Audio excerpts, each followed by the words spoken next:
Welcome back to Knuckles Mania and the rehash zones continue, because this is Mania, we have lots of them. Or that's how Ted likes to call them anyway. They are. They're not. He's not wrong. Yeah.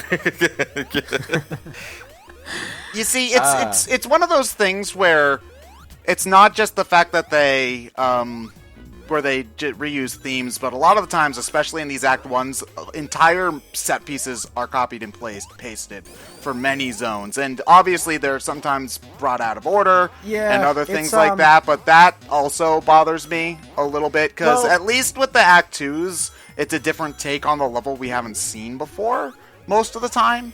So it's a little bit more interesting in that sense. That for a level like Stardust Speedway or indeed Metallic Madness, basically anything out of Sonic CD, the level design itself, set pieces or not, is always really different, simply because the levels in Sonic CD were not long and they were not structured in a way that's conducive to the Mania interpretations are way more horizontal than they are vertical. Yeah. And they're way better as a result. Yeah, they really are. Although Stardust Speedway still has that annoying tendency to be goddamn uncontrollable most of the time. I do not like this level. In either of its incarnations, I should say. Stardust Speedway is... So then my biggest problem was the color palette and the collision detection in the original game. So well, how did this end up being like the most famous level? Is it just because because you go fast? Oh, because you go very fast in Metal Sonic. Well, okay. you know, people generally tend to pick the really fast levels as their favorites for some reason. Because it's Sonic the freaking Hedgehog, Lewis. Yeah, but you know, it's a lot of the time. It defies logical sense. Like they pick it because it's fast and it doesn't have very interesting level design. Because that's why people play Sonic, is to go fast, though. Like that's the thing. That's the thing. There are plenty of other fast levels with interesting level design, but people still flock to fucking chemical plants and Hydro because City. Most people don't play these games over and over and over again. They play it once and then they're done. So they remember the levels that let them go fast without having to try very hard. That's the thing. You know what level defies that particular rule? Green Hill Zone. You don't just go fast in that level. You have to try. And people you can go pretty fast, relatively not in Act easily. 1. I can hold right and jump, and I'm playing Sonic Rush. Yeah, there's also if you're the S paying tubes. attention and trying, you're running into a lot of speed bumps. It's also the first level is the thing, you know? Yeah, and it's infinitely harder to go fast in that first level than it is in fucking Chemical Plant, which just bounces you everywhere.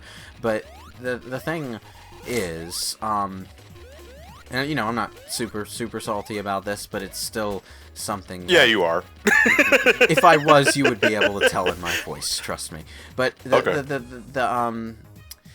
what gets me about it is that it has a way of being at the expense of other more interesting levels getting recognition. Like, yeah, Stardust Speedway is fast, but like there were more interesting levels in Sonic CD. Way more interesting levels that had a sense of speed. There were also some pretty fucking dull levels in that game too. Like I have but at the end of the day, we have to realize Sonic CD was built more for exploration and not so much going fast. So it's also one of those things where can you really blame people for wanting to play a Sonic game just to go fast? Though, is the thing like. That's the whole point of the... Yeah, I think... I see what you're getting at, Ted, but I think that it's very possible to have that speed and still not just rob control away from the player completely. Yeah, That's where I draw the line. I hate, like, my only means of getting speed in a Sonic game is through automated loops and shuttles, you know? Yeah. Because then... Yeah, I mean, it's a spectacle, I guess, but, you know, I also want to play the game. Yeah, but every Sonic game, and honestly, most zones in Mania... have plenty of hold right and watch Sonic go fast for at least 10 seconds. Those are individualized sections, so you're still playing through at a decent speed most of the time in this game. Having those sections is fine. Having those sections is great. The thing about them is that, you know, when they're just little sections within a level, they're kind of like little rewards for getting to a certain point in the level. They're little bits of free speed that help you really get into it, and that motivates you to find more speed where you can, more speed for yourself. Which it's one of those things where I'm not talking about you guys specifically, but it's one of those things where I hear like, oh, Sonic is always about exploration, and I'm like, no, there's a reason why they advertise blast processing as opposed to look at all of these really explorable levels. The reason they advertised blast processing was because they were trying to compete with the Nintendo Entertainment System originally. Yeah. Okay, well then I'll rephrase. There's a reason why the Sonic SatAM theme song is the fastest thing alive, not there's this hidden ring if you go left here. Maybe for a second verse. No, the reason for that is that SatAM was trying to be really cool and edgy. Big rings in a wall. Hey, look, a special stage. Hidden shield up this hill. Sonic can't get here. Did you know how complex this physics engine is? It was really impressive for 1994. Oh my gosh, listen to me, I'm not a nerd. I will give Stardust Speedway and Sonic Mania credit. I do feel like there's more interesting level design here than there was in Sonic CD, partially because of the horizontal movement. There's a lot more opportunities to jump around, and you still can get from one end of the level to the other in a really short amount of time. But, yeah, well, that level only took them 2 minutes, and most Mania levels are like 5. Yeah. There's an achievement in this act in particular for getting to the end, and I think around a minute. I love, you've done that a couple of times. I love how you can desync the Knuckles. Knuckles. I do it to dance with them. Yeah, but we're actually able to do it on beat, which was awesome. Yeah. I mean, two one's a beatnik and one's Rastafarian. They do know how to jam pretty well. I will say also, playing the Metal Sonic boss fight without the drop dash and without Sonic's jump height was not fun. No, I didn't know so much about the jump height, but the drop dash. It kind of feels like the boss was not properly balanced for Knuckles. But that's something that I really miss from Sonic 3 and Knuckles as well. The bosses are all the same as Knuckles, except for, Heavy King. I just noticed there are like other broken copies of Metal Sonic in the tubes. Ah, yeah, you're right. Huh. Why did I not notice that before? Because you're too busy actually playing the level. Ugh. Because Fallout 3 turned me into an idiot, apparently. To be fair, I'm not ragging on H-Bomber Guy for his Fallout 3 video. I actually 90% agree with it, but still. I actually secretly love him. Well, it's not every day that a YouTuber comes along who can hold my attention through a feature-length analysis video. I think there are like a grand total of 2. One of them is the game. Well, you've been getting better at it because you haven't been quoting him like 90% of the LP. Because I go back to my number 9, and I swear to God, it was Pro Jared that was joining us and not Lewis. Yeah. If we could get Pro Jared, that was my fault. I made the horrible mistake of watching Pro Jared's Let's Play of the same game before doing our own, which is something no YouTuber should ever do. In fact, my best advice for anyone who's trying to get into the YouTube gaming scene is to very religiously not watch anyone else before doing a similar project, because then you're going to be... You're going to be influenced. Yes! Yeah. Oh my gosh, Sonic Mania is such a Sonic 4 ripoff. Like, oh my gosh. Oh god, I can't, I can't even do this joke because I can't remember what Not Labyrinth Zone was called. Lost Labyrinth, there we go. Lost Labyrinth. Lost Labyrinth Act 3 ripoff much? You know what? I honestly think it would be really funny if, just to fuck with people, they did put in a Sonic 4 stage in Mania. And it's Splash Hill. And then people would defend it. Well, people would defend it because they would rightly identify it as a meta joke. It's a rehash of a rehash. But if Sonic 4 were to get some presentation, what do you think was the right? That card level from Not Casino Night. Casino Street. Yeah, that one. You mean like the one level that hasn't some identity of its own? No, John, that's the board game featuring the Dragon Quest characters. Get it right, knowing geez. these particular developers, what they would do is that they would probably put in an exact copy of Splash Hill, rename it something else, and then fill it to bursting with speed boosts. And just like make all of the hills and loops the round hills that I was talking about, because Sonic 4 was full of those. Fucking furiously masturbated to round hills. Yeah. They'd probably put a small hill, then a really, really tall sloped hill like that, and then another small one right after And it should be called Small Hills. Yeah, but you know what, Ted? If they do exactly what you just described, it would not be inaccurate to Sonic 4's level design. No, I was making a joke about how the hills would make a penis if you zoom the camera out. Oh. Guys, you expect too much of me. All right. He loves the cock. But you know, the thing about that is, you know, I'm like 80% sure without actually checking that at some point Splash Hill's level designer must have done that by accident and not realized it. Who knows? You have some questionably odd level design here. I'm so sorry, sir. Fuck it, we're on a crunching deadline, so just leave it in. Am I the only one who finds Hydrosity kind of boring in this game? Like, this is another fan favorite from 3, again, because it's one of the easier Wasn't speed I just level. talking about how I really, really thought Hydrosity was boring 5 minutes ago? Nope. You know, I can't stand... First off, it's Hydro City. No, it's Hydro... If they wanted it pronounced Hydro City, they would have put a frickin' space there, alright? I'm so glad Gareth isn't here. At this point, I'm intentionally calling it Hydrosity just to fuck with people. And I'm calling it Hydrosity because that's right. No, it's not. Yes, it is. It's not right. Yeah, well... I mean, I get the velocity pun, but... No, if they wanted it pronounced Hydro City... Yeah, well, but you know Green Hill ain't fast. There would have been a space. But anyway, yeah, this level's boring. No, you're wrong. Yeah, I know I'm boring, but that doesn't take away from my point. No, I said no, you're wrong. Oh, I heard no, you're boring. I can see people being not all too impressed with the Act 1, which is, in this case, the Act 2, because they reversed it for some reason in this game. But what am I how do I put this? The level gimmicks that they added to Act 1 of Hydro City are interesting, but they are also really, really slow.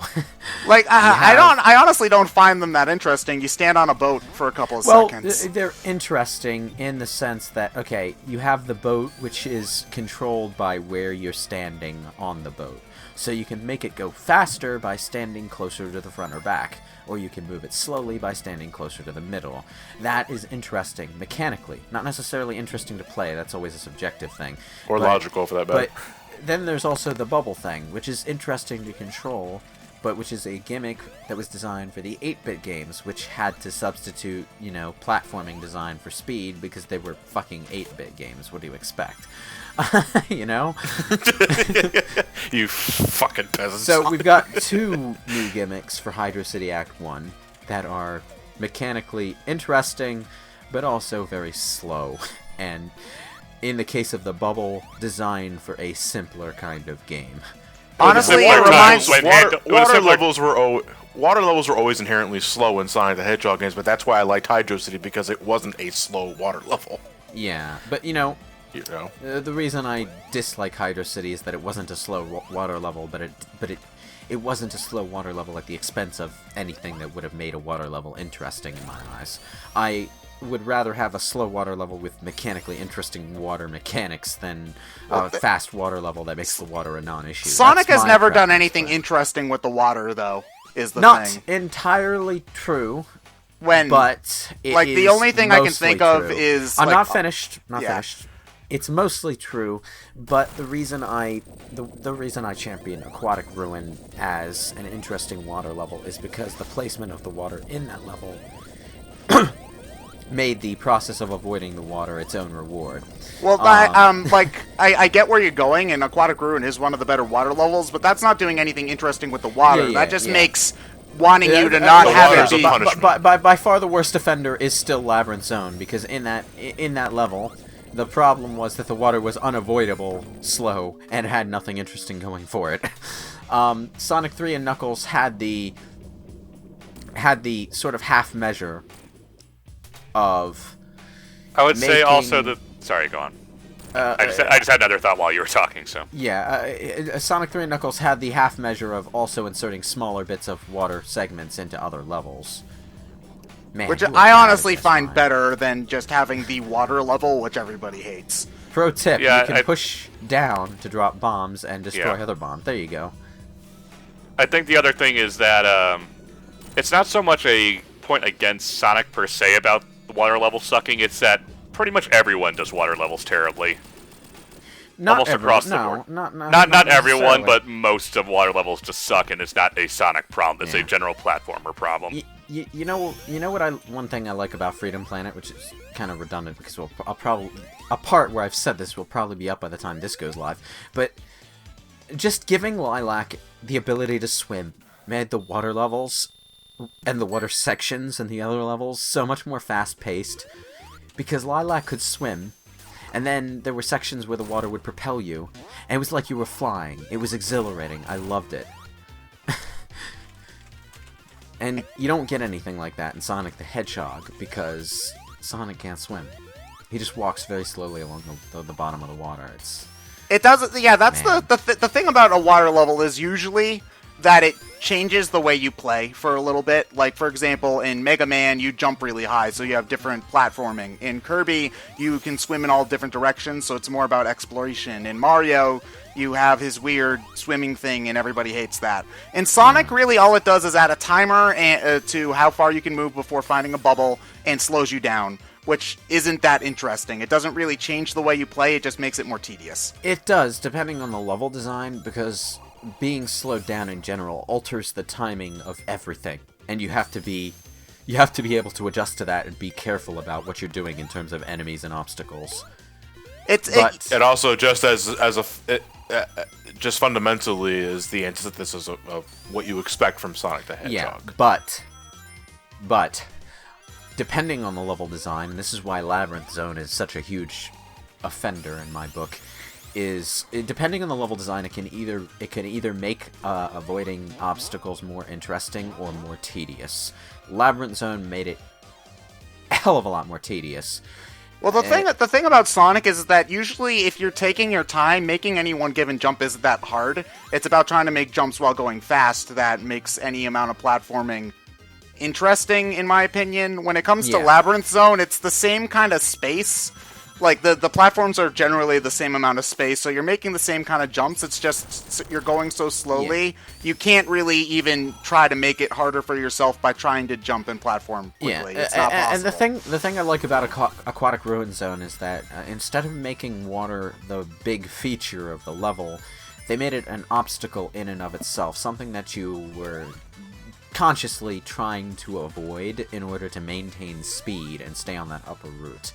Sonic 3 and Knuckles, outside of Hydro City Zone specifically, took this mentality and ran with it and made water a general obstacle. By general obstacle, I mean it usually slowed you down, and it also removed the fire and lightning shields on contact, giving you 2 reasons to avoid touching it at all. So when it appeared briefly in a level, there was a reason for it being there other than to slow you down. It's I get why you like Aquatic Ruin, and that is one of the better water levels. It's just one of those things where I have trouble calling it a good water level when the way to have fun is to make it not a water level anymore, Well, it still isn't doing anything interesting itself with the water. It could be any other obstacle down there. The water is strictly a punishment. It could be more enemies, it could be lava, it could be spikes, it doesn't have to be water itself. And I mean, granted, like Ryan said, there's not much to do with water, at least in a 2D platformer, but at least the effort would be, I don't know. Also, I hate this boss. I don't like most of the bosses in this game, but still. And that's kind of why I brought up Freedom Planet, because the ability to swim makes the water itself interesting. That's probably why Sonic Colors has the only interesting water in Sonic, because you can basically just swim in that. Yeah, the water in Sonic Colors I like, because you can, swim freely. I found that I have a love-hate relationship with that water, because, it's interesting, and in a way it's fun, but it's also fucking stupid. we couldn't be half-assed to program in a proper swimming mechanic, so let's just make the water a jump infinitely zone. Knuckles, no! Don't worry, Knuckles, I'll save you. You know, Well, I think Aquatic Park also had the benefit of having the color whips to make the yeah, water. the 'Cause I actually Duralist makes that level really fun. yeah. Yeah. It's Just something about just waiting on the wall for Eggman to ram his face into you I find really, really amusing. yeah. I saw what you were trying to do there, and the game was like, nope, you want to glide on that? Too bad. Oh well, I tried. I will say I really, really love the smoothness of the animation of the spinning pillar here, though. Yeah, but why they end the boss on the mini-boss from Sonic from Hydrocity, I still don't get. Because they reverse the Act 1 and Act 2, so they reverse the Act 1 and Act 2 bosses as well. Yeah, but the first part would be more interesting as a, well, maybe not necessarily interesting, but certainly would be a more exciting finish to the boss than this. The reason they did it is because, well, I'm just reading this from the way the level is arranged, but because Hydro City Act 2 in the original Sonic 3 was more memorable for its really, really fast-paced second act. So they wanted to base their rehash act on Act 2, but they didn't want to make Act 2 Act 1. So they made Act 2 Act 2 and made their not rehashed Act 2 Act 1 instead. But because they realized that they had reversed their own formula, they decided to reverse the boss fights as well. So the Act 1 boss is in Act 2 and the Act 2 boss is in Act 1, and both of them are backwards in some way, with Eggman inside the Act 1 mech and Sonic inside the Act 2 I'm mech. sorry, I'm talking about the Act 2 Sonic Mania boss. I think that the Sonic 3 portion should have been before the part where you're flowing through the water and putting the bombs on Eggman. I think it's weird to end the act on there. It's I was weird. gonna say, after Lewis's long explanation of Act 1 and 2s and all that, I'm just gonna put in, everybody got that? They should have swapped what I'm saying is they should have swapped the halves of the boss fight in Mania Act 2, because ending on that is a little weird, but whatever. I think it works mechanically. It's just it's only weird from the context of what you're actually seeing from the original game. And it's Hydro City.